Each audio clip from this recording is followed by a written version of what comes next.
नमस्कार। ओझा जी कितनी कक्षा में आपका स्वागत है। आज का प्रकरण है कारक। तो आइए सबसे जानते हैं कारक क्या होता है। कारक की परिभाषा, वाक्य में प्रयुक्त हुए संज्ञा सर्वनाम शब्दों का संबंध क्रिया से जो होता है उसे कारक कहते हैं।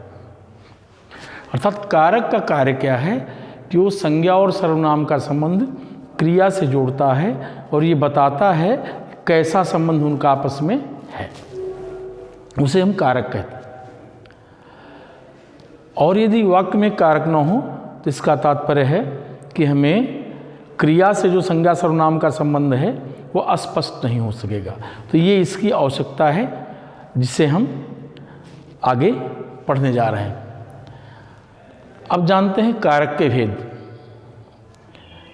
पहला है कर्ता कारक, जिसका चिन्ह है ने, और वो कौन है? कार्य करने वाला।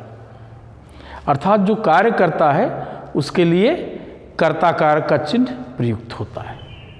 जैसे रवि ने क्रिकेट खेला, सीमा ने खाना बनाया,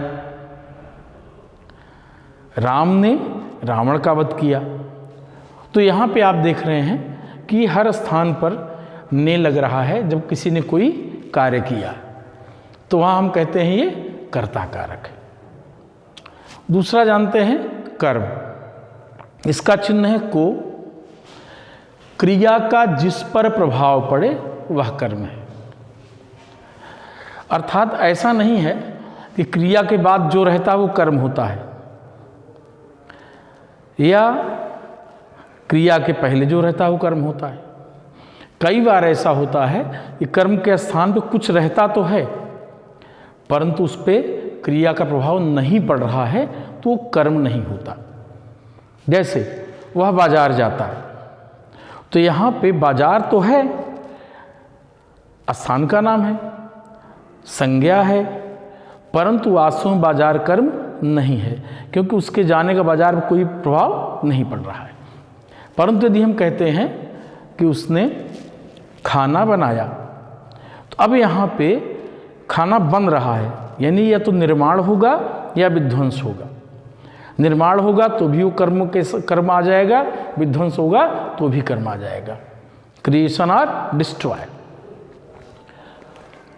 आगे देखते हैं तीसरा है करण कारक। से के द्वारा इसका परसर्ग या कारक चिन्ह है। यहाँ है कार्य में सहायक, अर्थात कर्ता की जो कार्य में सहायता करता है वो करण होता है। जैसे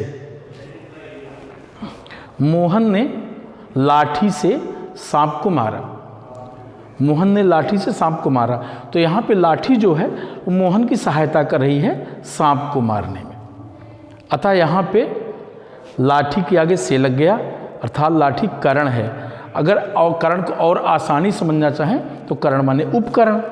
वो उपकरण जो कर्ता की कार्य में सहायता करता है, उसके लिए हम सेक के चिन्ह का प्रयोग करते हैं। अगला है चौथा संप्रदान के लिए, जिसके लिए कार्य किया जाए। अर्थात कार्य का उद्देश्य जिसके लिए है, जिसके हेतु किया जा रहा है कार्य, उसके लिए हम के लिए का प्रयोग करते हैं और वहाँ संप्रदान कारक होता है। ऐसे दान ही याद कर लीजिए, जिसको दिया जाए, जिसे प्राप्त हो। जैसे पिताजी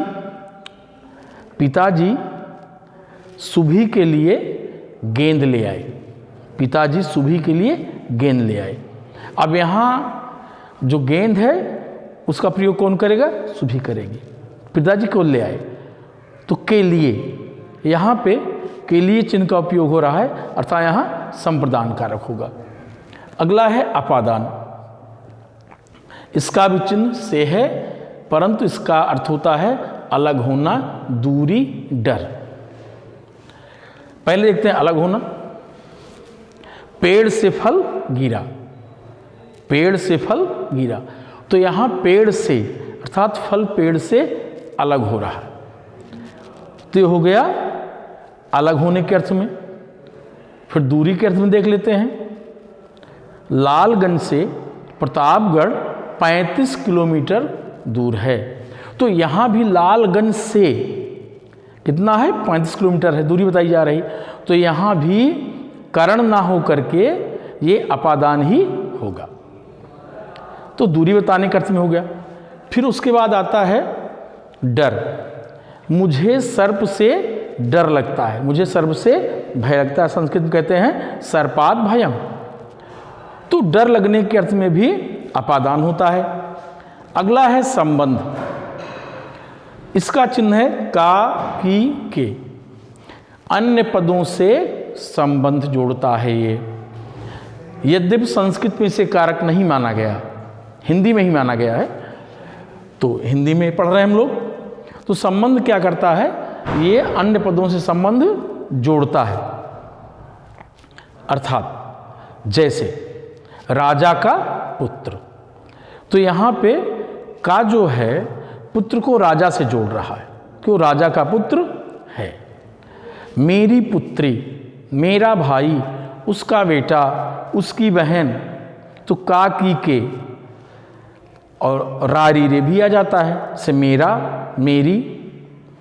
तो ये हो जाएगा संबंध कारक अन्य पदों से जो संबंध जोड़ता है। अगला है अधिकरण।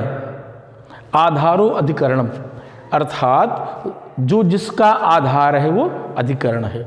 इसका है में पर, क्रिया का स्थान व समय ये बताता है। जैसे 5 बजे ट्रेन छूटेगी।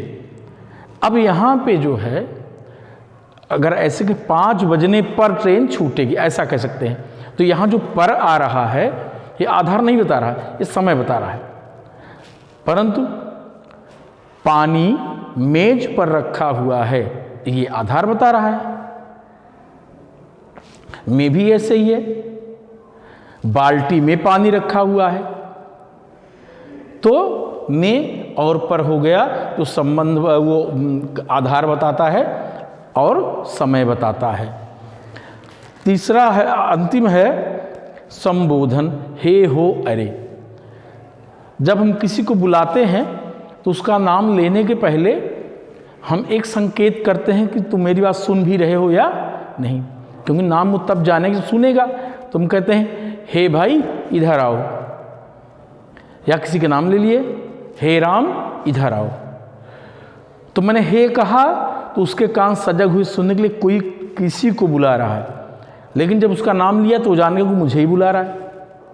तो यहाँ पे हे, हो, अरे, ये जो है संबंधों को परिभाषित करता है, वो पुकारने का कार्य करता है, और वो आदमी जान जाता मुझे ही पुकारा जा रहा है।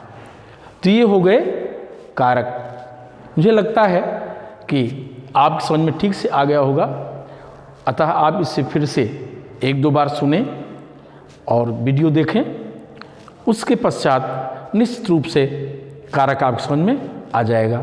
धन्यवाद।